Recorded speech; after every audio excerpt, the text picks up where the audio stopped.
Hello, welcome to CafeSoCo. My name's Dan Gold. Joining me today in New Zealand is Chris Flack. He's in Christchurch, of all places.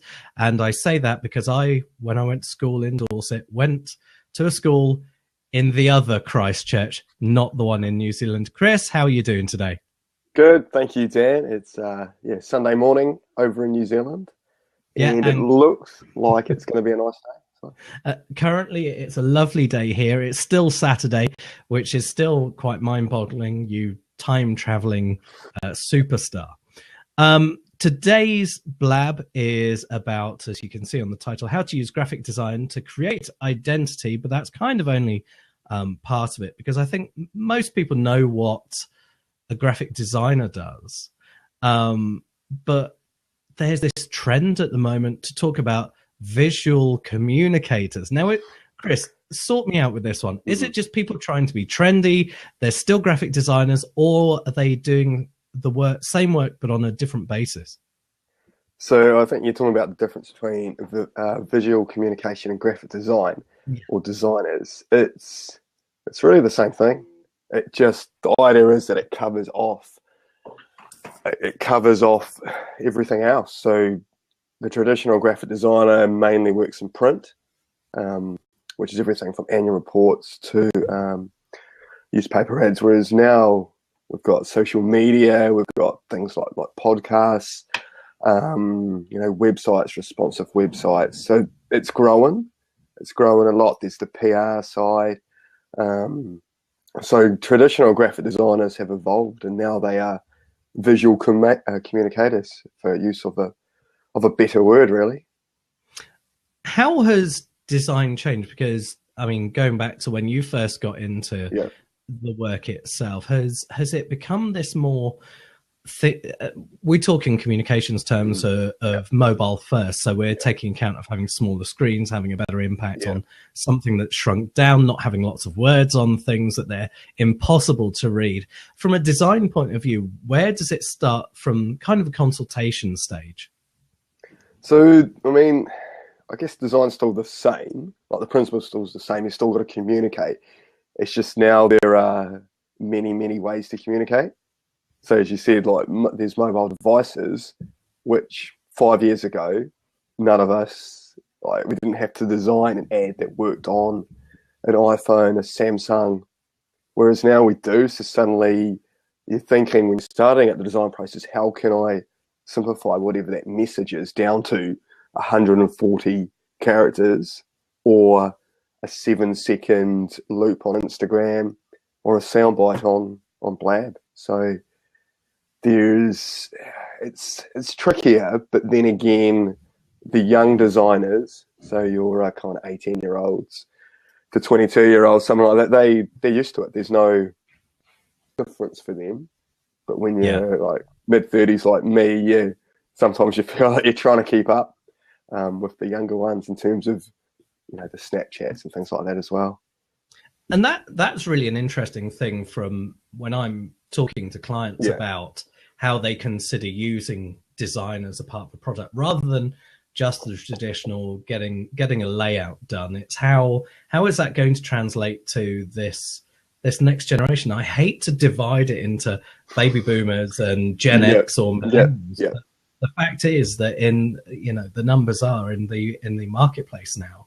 It's 50-50, and it's only going to lean more and more towards Gen X millennials.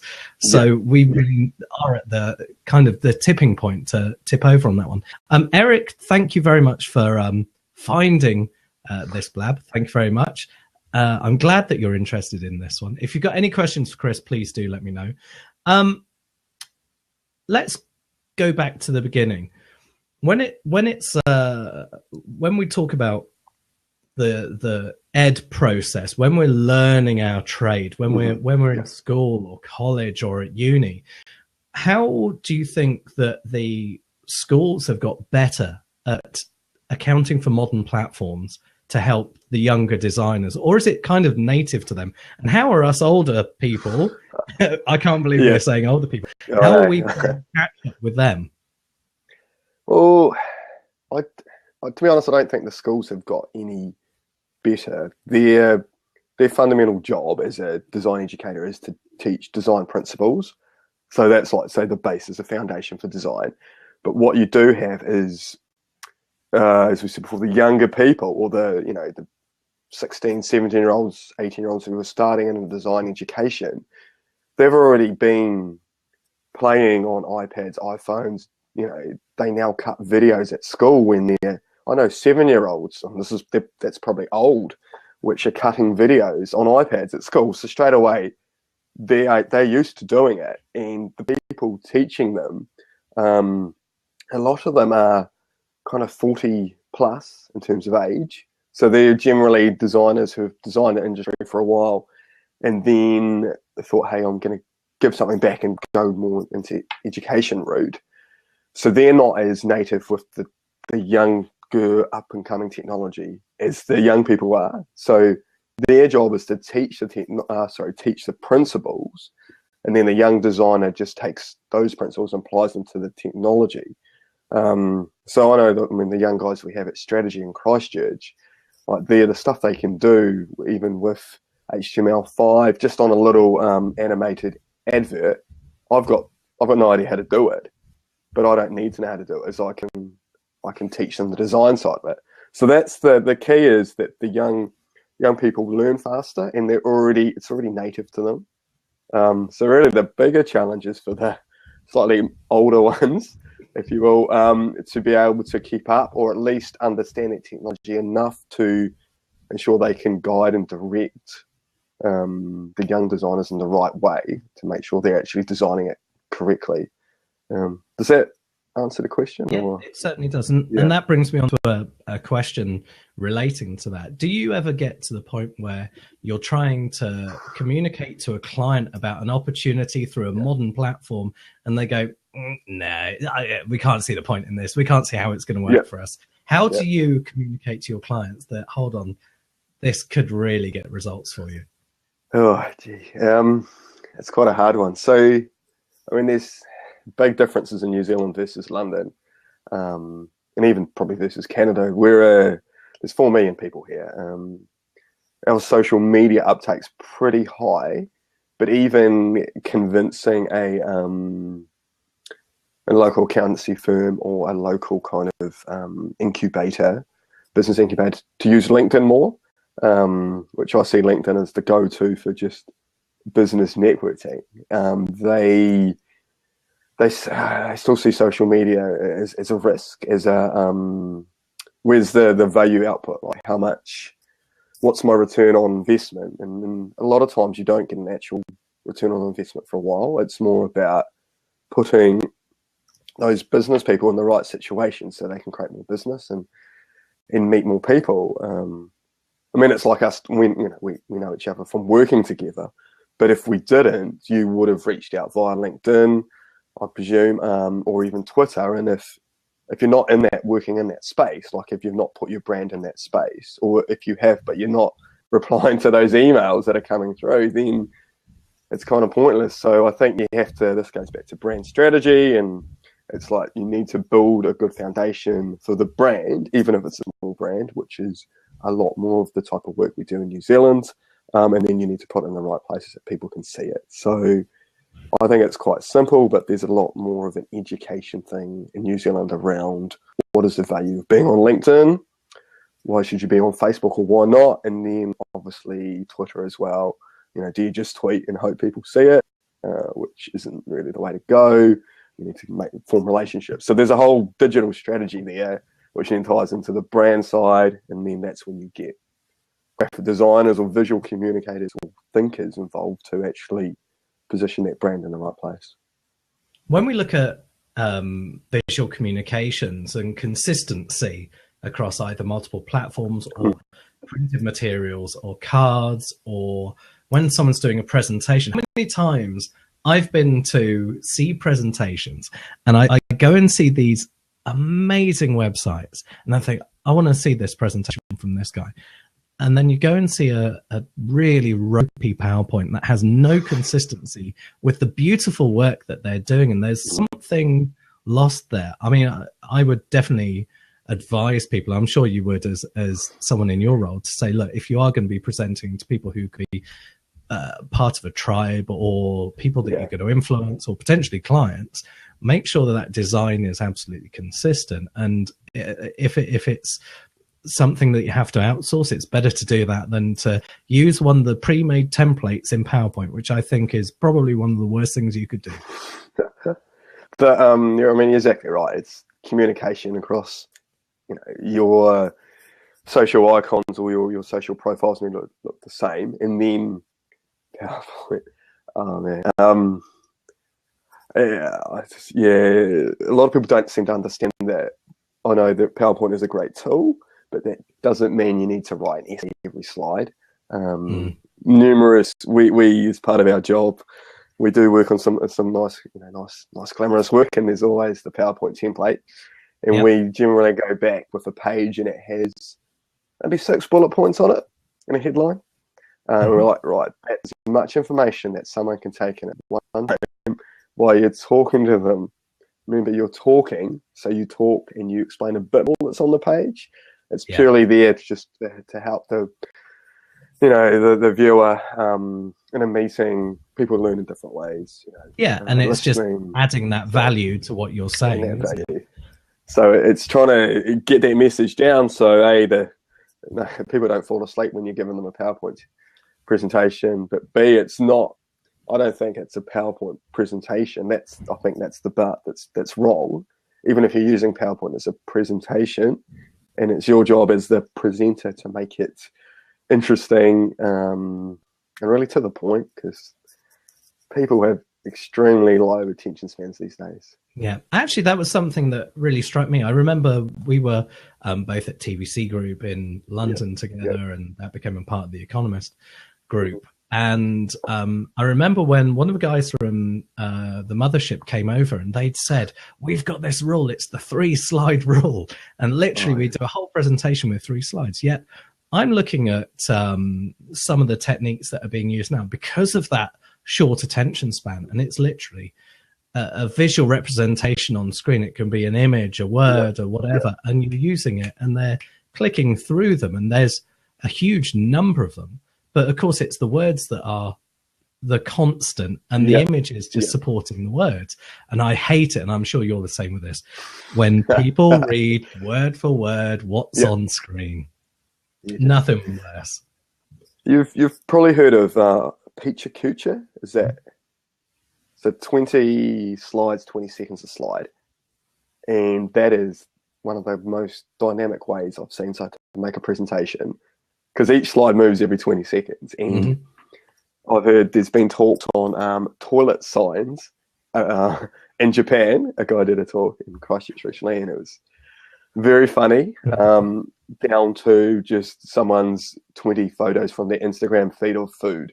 Oh, wow. But it's a platform for anyone can learn to present, and because it's over pretty quick, it can be painful, but over, or could be brilliant as well. It just gives people practice and a way to keep communicating.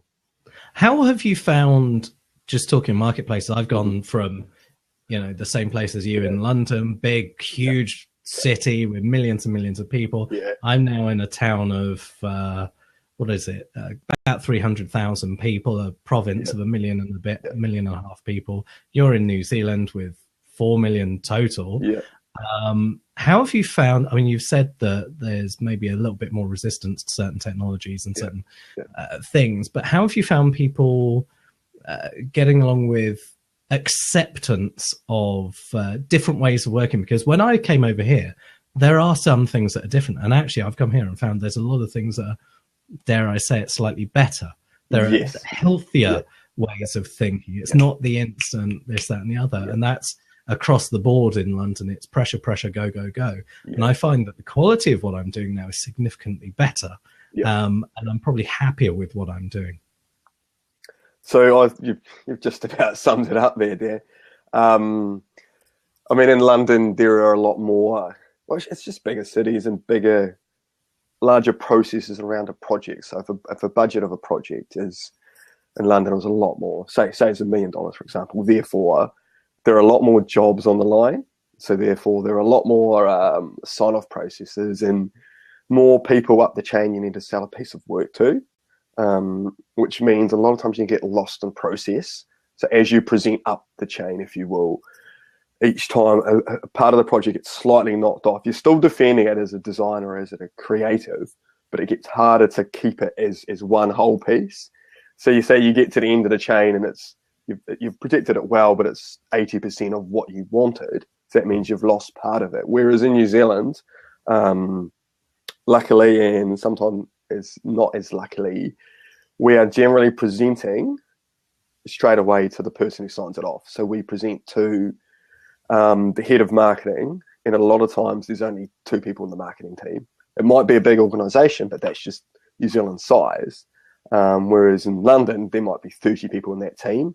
And to present to the top person, that's your last presentation after 6 months. Whereas here, you're presenting to head of marketing or even the CEO for sign off, generally 3 weeks after you've started the project. And most of the time, you probably know them or know their brother or sister.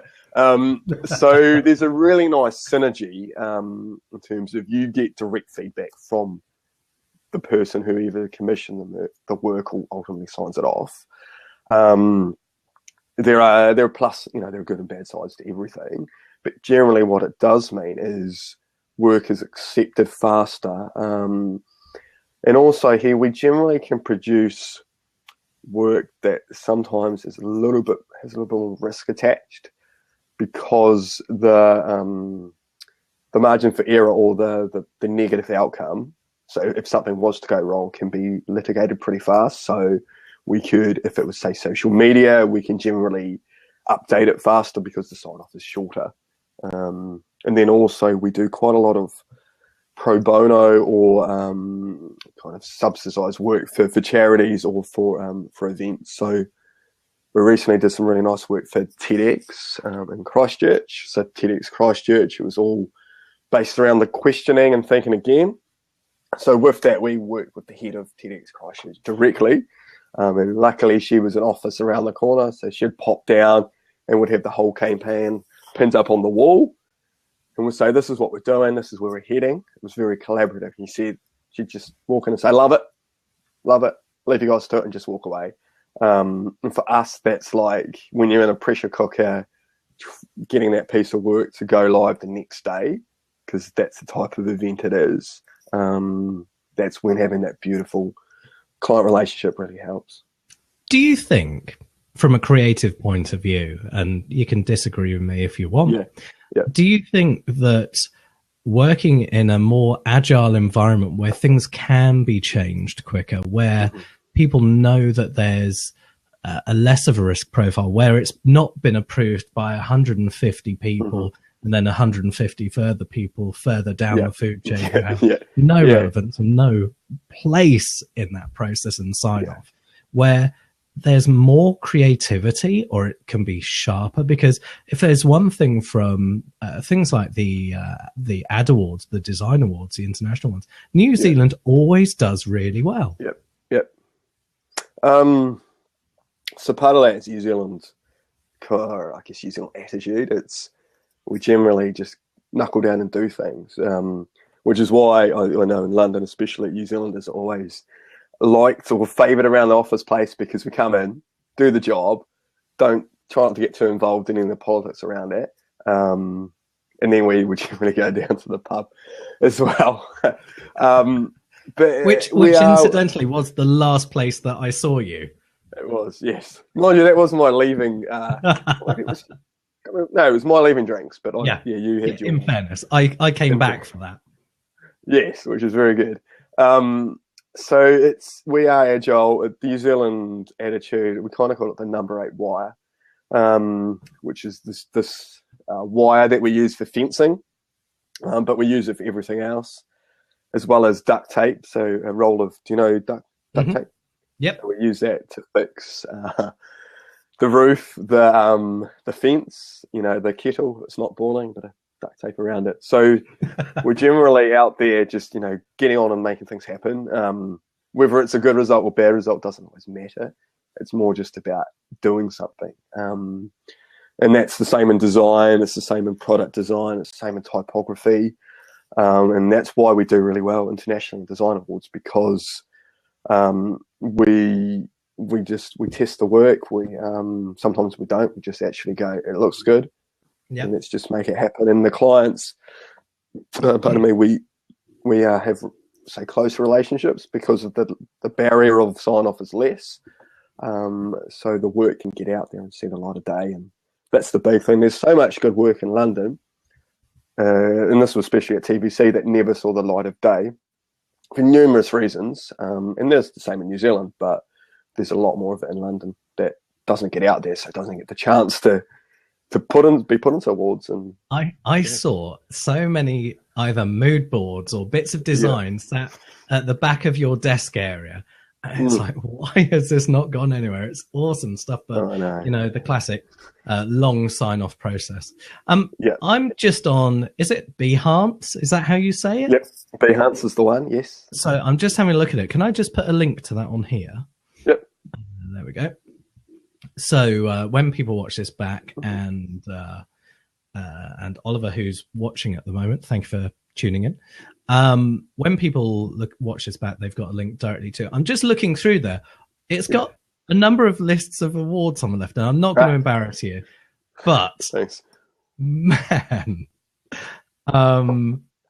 that's an awesome list, And just looking down the let's say folders, when I look at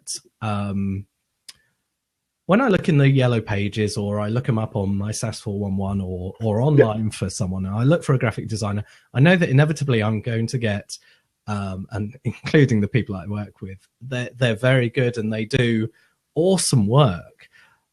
But there's something about what you do which is beyond that graphic design thing. And I'm not blowing smoke up you, because you don't deserve it, frankly. You're all the way over in New Zealand. I'm kidding.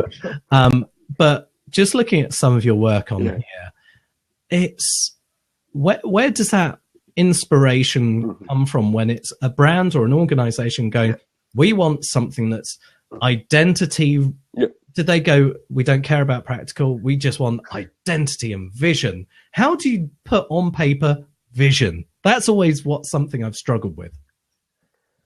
Yeah. It's like, it's quite a hard, well, I'll explain this. So a client comes to us with a problem or a challenge, basically, and this goes back to the first question again. So we as graphic designers are problem solvers. So there's a problem, and it's generally solved visually, but we also are quite good at solving business problems as well. So a client needs to make more money, needs to sell more plants at their garden centre, for example. So that might be the challenge. They come to, they come with us and say, hey, we want to sell more plants. But how do you do that? Is it advertising? Is it a EU logo? What is it? So a lot of times it starts with a conversation with the clients, and then we go away and we have a conversation internally, and we talk. And this happened at TVC. This happens all around the world. Have a conversation, and from that conversation, we kind of say, well, hey, what is the real problem?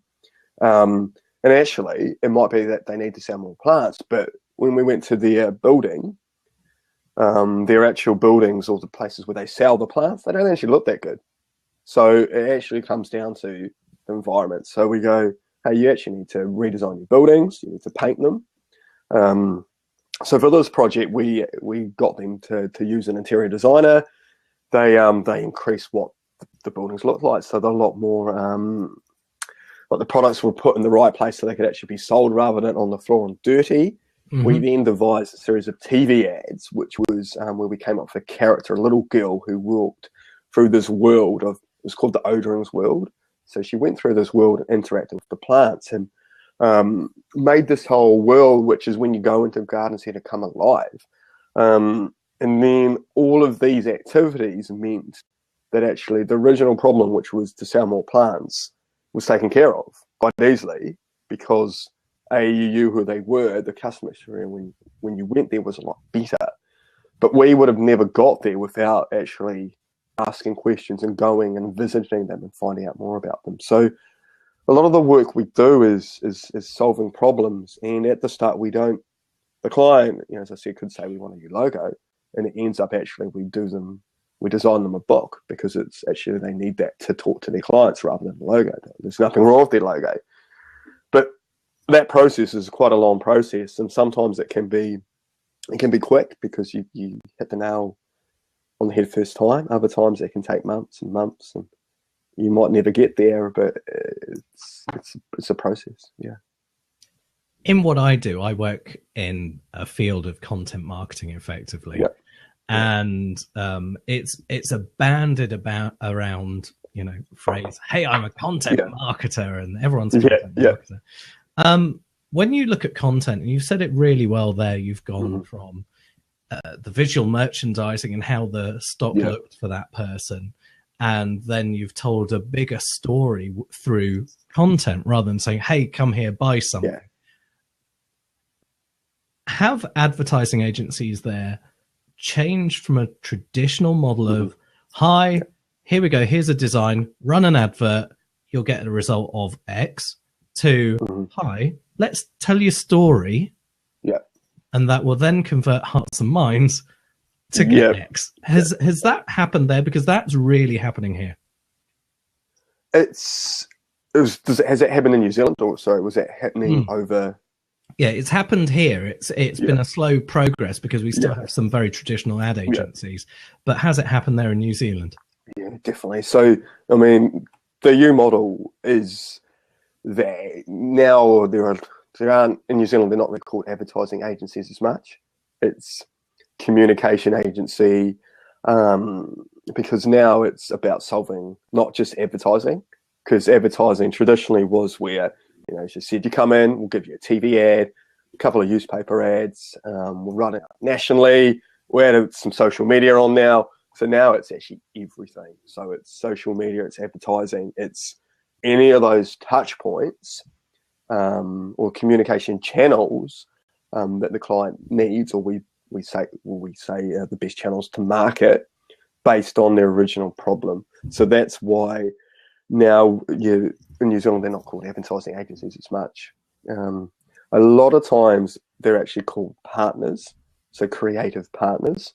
So the U model, or the trend at the moment, is that you partner with your client, which is quite different. So it doesn't feel like, so where you are being paid, but it's more of it's not we're sitting across the table from each other. We're sitting side by side on the same side of the table, taking them with us on a journey, or vice versa. So therefore what you become is the right hand man or woman, and you become embedded with that with the client you're doing work for, and sometimes you actually take over some seats in their office, so you become like an in-house marketing team, but with that out-of-house kind of remit. So as in, you don't get stifled by the in-house part, but it means you've got a closer link. So generally that leads to better work with higher results, faster, more efficiently. So therefore the client gets better return on investment, which means they ideally have more money to spend with us, which means we can do more interesting, more exciting work, rather than spending half the budget on just in meetings and sign off, which I'd rather be doing nice design, advertising, getting better results for them than there's I couldn't agree more. There's a lot to be said about modern partner organizations and creative partners. And you say about that thing about being on the same side as the desk there, metaphorically and often physically. To the point that I'm sure you've gone into the design of your office, and when you're communicating with your clients, it's all as a part of how you work. All modern agencies, bar none so far that I've asked this question of, have done the following. Do you have a bare red brick wall to look stylish? Because every creative agency that I know has one of them. Okay. No, we don't. So we have a beautiful. So there's an earthquake in Christchurch in 2011, which destroyed a lot of the inner city. It destroyed Strategies, which is the agency I work for, destroyed their old custom-built office or studio. So they found an old pub, which was built in 1877, and retrofitted the pub. Got proper steel beams, everything. So in earthquakes now, the building moves a bit, but it's very, very safe. And so the office has been fitted out, and it looks amazing. We don't have a red brick wall. We have beautiful. It's slightly Swedish style. Okay. I can post a link, or if you go to strategy.co.nz, I can find it for you. And it's beautifully designed. So our space is custom built. It's got special black sound absorbance pads on the roof. So therefore the sound, we play lots of music, the sound is absorbed in the right way. Mm-hmm. We have big glass doors that slide in and out to create different spaces. Custom built kitchen, which turns into a bar. And then we've also got the traditional table tennis table, which is the office, kind of the boardroom. And then my favorite part is we have a massive wall, probably 2 or 3 meters long, which is like a pin wall. Mm-hmm. So every project we do, every big project, we pin all the designs up on the wall. We stand back and then we go, okay, then you can see what I call the big picture and go, that's working, that's not. And we start to connect the dots and find out design wise and visually where we need to either do more work or where we need to actually stop and work on it. And then as the project progresses, we can just pin up more printouts over the old work, and we can flip them up and down, and it starts to build a picture of the brand, or as I said before, the communication challenge. Pardon me. And then we can see where it's heading. So those parts of the building have been designed with purpose. You also come up a black, very dark hallway up these stairs, because it's an old pub. So you come up these stairs with music playing, open this black door, and then suddenly you're in the reception area of our studio, which has basically one wall, which is a massive design library. So 200 books, old design advertising books, and then there's a kind of stack of awards. But the idea is that we think designers should think, and the easiest way to think is not on the computer. So you can go and grab a design book, you can sit down and read and think about the problem in front of you.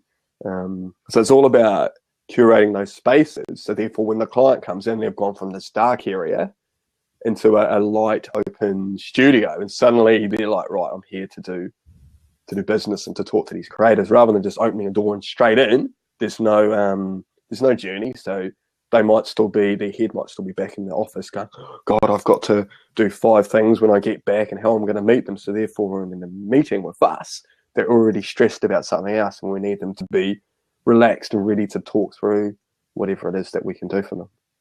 Now, the title of this blab, and if you've just joined us on Blab, or you're listening to the podcast, is CafeSoCo, thanks to Martin Charlton Communications. This title is How to Use Graphic Design to Create Identity. I think you've just given the perfect example of your ethos as an organization, using design and graphic design to really get people into the mindset of who you are, how you work, and why you do things. Yeah. And then I think it's correct. It's not like the title should be how to use design to create identities or to solve challenges, because design is in many different ways. Yeah, no, absolutely. So one of the things that if people look you up on the Google, they'll find out is this, epic event that you put on called Comic Sans for Cancer. Yes. When you first spoke to me in London about that, I've got an event coming up, and it's going to be good. And we're doing a lot of work. Just give a bit of a background of how did Comic Sans for Cancer come along, and why did you do it? The most important reason, why? Okay, so I'll do the how, then the why. So the how was I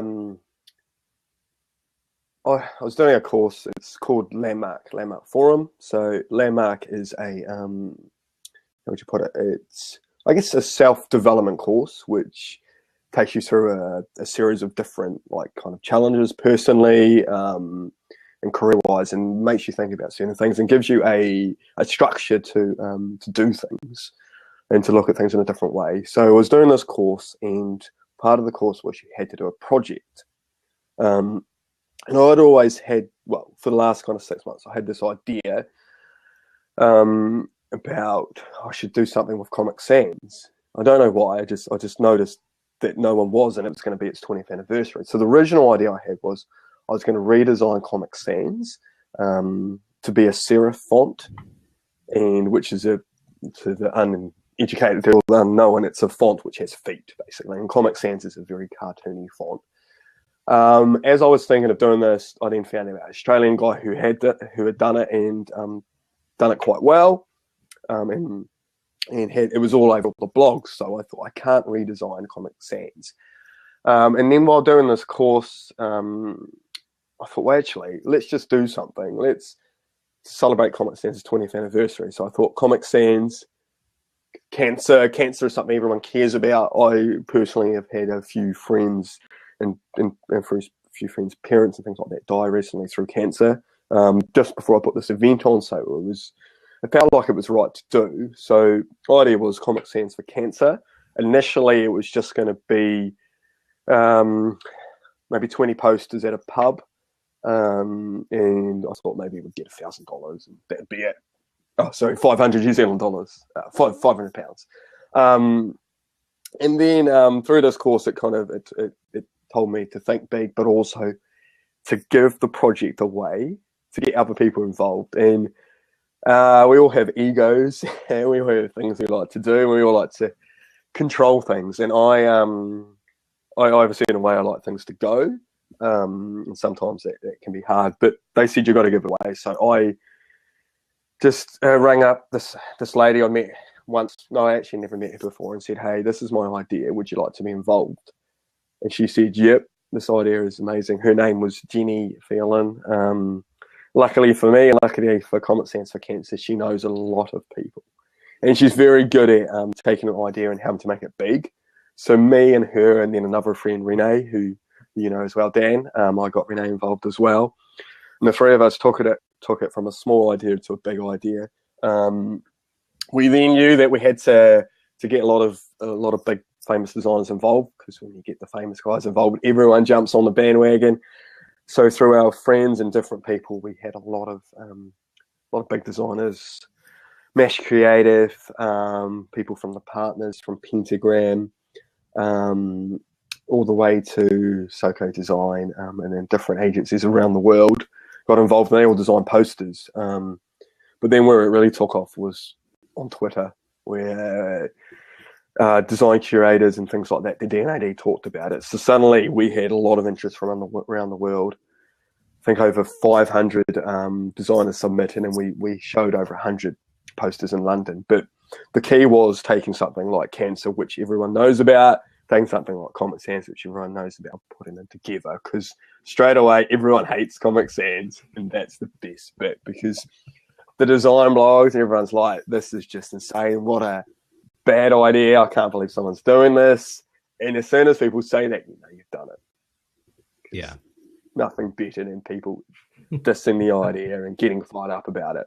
And there was some beautiful designs made, and the main thing was it got people talking about Comic Sans again and celebrating its 20th anniversary. Vincent Conair, the man we all love, who created Comic Sans, I emailed him and said, mate, this is what we're doing.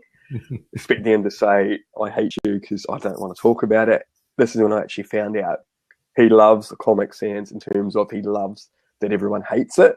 He never designed it to be used the way it was, and he kind of enjoys all the banter around it. So he rocked up to the exhibition. Me and him are now good friends, and he does a lot of talking about it. So he is also a big advocate for cancer research, so he was more than happy to sign every one of the 500 books. Wow. And we also asked him, it says on the front page, I don't know how much we can see here, I'll try my best. It says, this is all my fault. signed Vincent Cornier. So he's a man with a sense of humour. But yeah, I think it was a great example of a small idea or a little idea or a big idea, which amplified the right way through content marketing and through different media can take off. But to me, I think a good idea in the right place will always take off. You've just got to put the right people around it. So, yep, I'm very, very proud of that project, and it's opened many, many doors for myself and everyone involved. So you give something, put something in, you give something away. It always can come back to you in many, many different ways. Yeah. Yeah, and we celebrate the success that you have with that, and the message that you put out there, and all the good work that was done from it. Do you, as I do, when you're going past the pharmacist's office or you're at the doctor's, this is where they tend to use Comic Sans because someone on reception goes, "We're just going to make a quick sign. Someone, the toilet's out of office or out of order. Can you just do a sign?" And they always Comic Sans. Why? But then every time I see it, I think of you and this campaign. So everything's got that. And that's that's the best outtake now. Is I still get emails. I still get a lot of emails from different friends. I have a lot of friends who aren't designers. Truth, most of my friends, especially here, are not graphic designers, which is in a way quite nice. And every time someone sees Comic Sans or uses it, they either email me or see me and just go, "Well, I thought of you." And I'm like, "Well, that's good, but you actually should have thought of cancer." The best bit is my wife, who knows a little bit about typefaces now, because I read typeface books in bed sometimes. And she's like, "That's Comic Sans." And I'm like, "Yep." And she's like, "Oh my God." So, it's good. Yeah, it's great. Yeah. When you're a designer and you're looking for inspiration and you're working on behalf of a brand, when we look at storytelling through digital medium or media relations or whatever it is, often we look at different markets because it's easier to get inspiration and then see how that can apply, or that genome of an idea can apply then further down the line, developed for your client. Yeah. From the point of visual marketing and graphic design, is there more of a risk that things just get plagiarized and you've seen your work somewhere else, or such a tiny variation of it and you've gone, "Come on, people"? I mean, plagiarism exists for many, say hundreds of years. It's just now it's with things like Behance and the internet, it's so much harder to be original because a lot of ideas have already been done. So generally we'll do a piece of work, and I'll try not to look too much on the internet. So you come up with an idea to do it, but if we look hard enough, we're going to find the same idea somewhere else. Generally speaking, it's harder to be original. You can be original and do it in a slightly way, but it's just because if plagiarism is seeing something and then being influenced by it, then we plagiarize every day, and we all do it unknowingly because you can't, even using a font a certain way. It's because I've seen it 6 months ago and I've gone, "Oh, that's really good," and it's gone into my head, and then I've just forgotten about it, and then a brief's come in and I thought, "Hey, actually, I remember how that font was used. That'd be really suited this client." And that's not plagiarism because we're using it in a different way. Absolutely, the application's different. Plagiarism on a letter in the part I wouldn't like to see, and I hope I've never done it. I could have without knowing, is when we've taken, had that design right next to us, done it the same for the same market or the same, say it's an accountancy firm, and we've done it the same as that one. That's not on, because we're not doing our job. We're just copying. Taking a color from this brand, a typeface from this brand, maybe the way they've treated the logo, so as in it's they've used it really large, for example, in at the top of that brand, taking those elements and then remixing them. So music, perfect example. Now a lot of music has different parts. You know, Ed Sheeran might be in, so therefore Justin Bieber sounds a bit more like Ed Sheeran. Is that plagiarism?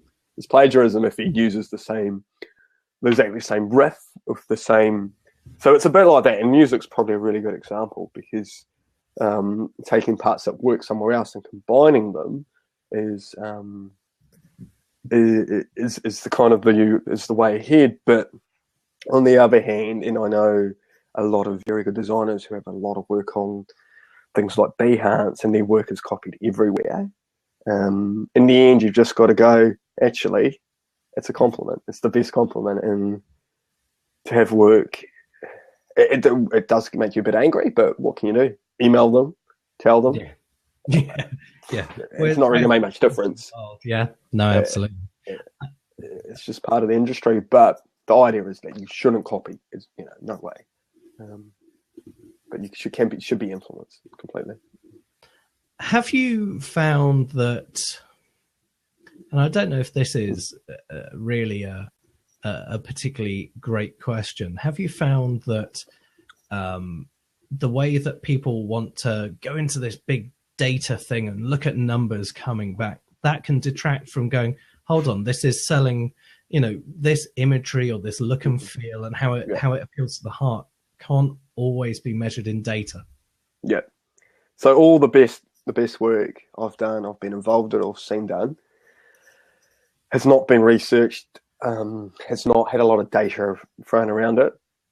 It's just been an idea or a thought or an emotional connection gone, hey, I really like that typeface on that image, or that image really works for me or really works for the creative director that I've been working with at the time. And then it's just been sold. The creative director or the account manager or myself or whoever's sold that piece of work has just convinced the client that this is the best thing. And the idea is that if you're great, you can convince someone that there's only one idea, one way to do it, and this is the way, and this is the best way. There's no other way. And there is, of course, there's a million ways to do something, but at this current point in time, that is the best way. Comic Sans for Cancer was the best way to do that at that point in time. And the 2012 identity for the Olympics in London with the kind of crazy typeface, that was the best way at that time.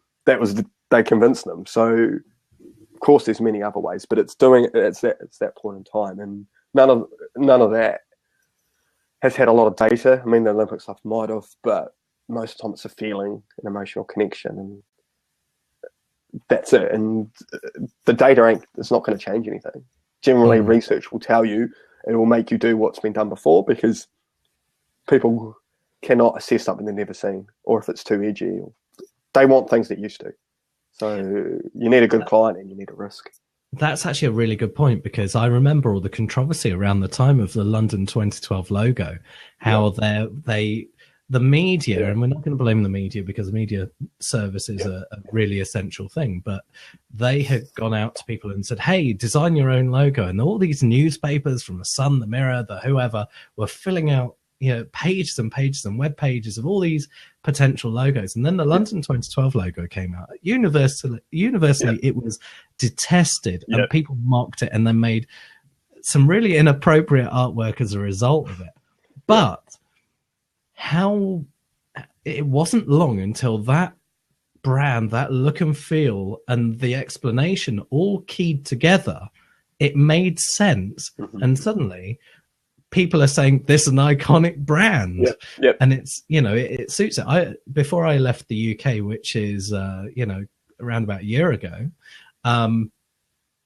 before I left the UK, one of the last places I went to was the Olympic Park, just to have a walk around with family. And I tell you what, seeing the London 2012 branding there, it worked. And I was one of the first to hate it. That's a perfect example of, the best thing for them at the start, and it would have been hard being the designers, was that everyone was talking about it. And they would have talked about it anyway, but they talked about it a bit more because it was, at that point in time, it was pushing what people were used to. And you had got it right before as well, because where it really came together was the work, I think it was the Partners or Pentagram did on the signage. So that's where the brand went from being a logo to actually being the environment and how the space when you went to the Olympics worked. And the signage was really good because when you got there, you knew exactly where to go. Then you got into the stadium and saw how the 2012 worked with everything else. And that was it. I mean, even down to the tickets, it was a beautiful piece of work. But it had to go on that journey and be hated. And it would have been very hard being designers because everyone's talking about it. But they stuck to it in the signage and the tickets and the way it came together, the motion. There was beautiful motion graphics around it too. And that was like those guys now can say, hey, I worked on a legacy project, a project which that's going to be in design archives. It's like you're lucky if you get one of those in your lifetime. So absolutely. Very well. As we approach the last 5 minutes, I just want to ask you, what do you see for the future of visual communications? How are we as people enabling brands and individuals to connect to other individuals? How are things going to change? Facebook today, in Adweek, I was reading that they're going to prioritize live video over an awful lot of other content that's going on there because they've seen the success of Periscope and Blab and these other formats. But obviously written content and design content is still key to that because Facebook isn't the be all and end all. What's the future hold, do you think? I think it's still all going to be about the ideas and the way they're communicated and the emotional connection. It's just the platforms or the channels will keep changing. And that's where the key is to keep up with them and make sure, the challenges you're solving or the solutions you're providing are in these new spaces. A lot of it will be technology driven. There's going to be more artificial intelligence. There's going to be a big push for social in terms of kind of charitable giving, but also the way we use resources. So less printing of things and less waste. That's going to be a big way ahead. But also it's going to be how those ideas cut through the different channels and talk to people. I mean, now we're in different sides of the world, talking to each other, being listened to by a select few people at the moment, which have heard about in many different ways. So that's one of the great things. And the audiences that brands talk to and we talk to as individuals is now everywhere from your neighbour to someone in a remote fishing village in the middle of, in the coast of Canada, or, even you go to Africa. I remember Africa, and over there, they're struggling for certain things, but you walk past what looks like a water tanker and it's actually 20 people around a cell phone charger. They've all got cell phones charging them. It's like they don't have much else and they've got a cell phone. So you can talk directly to them. And so it's going to be a slightly weird landscape. But I kind of hope there's more where we actually think about how we use resources and use them for better. And that's kind of part of it. What do you guys think of the popularization of page builders' influence on the graphic design profession from Serve Mac? Is that? Sorry if I've got that wrong. What do you think, Chris? So I wonder, does that mean Squarespace and then more like web design built platforms? Or is it from, and maybe you can answer that just in text as a response on that one, or is it popular page builders influence? Yes. So Squarespace and templated forms, yes. Okay, so that's great. We were talking about this the other day. So I think there's a perfect place for Squarespace. For me, it's kind of artists, designers, small businesses, people that don't have the bigger budgets for say custom built websites. Squarespace have some lovely templates. I've used it to build a few websites. I think they're really good if used the correct way. There are certain things I know I found a few troubles myself with just technical things, which it took me a while to figure out how to fix some of them. But generally, I think they're really good, and I recommend them. We recommend them to certain clients. If they want custom build and more backing, then use a different way. But definitely, it's they're well designed and robust, and I highly recommend them. I think that the thing that people need to remember with sites and services like this is that the templates have been designed, they've been used in multiple places, they've been tested, they know from data that they're resonating. And if you're a one-man band, a mom and pop shop, or you know, just a couple of people in an office or working out of you know, a garage somewhere, to be able to have paid for that level of research and design when you're a startup, it is verging on impossible. But then you can scale from there when you're, you know, doing better, when you've got greater income, and you can evolve the story.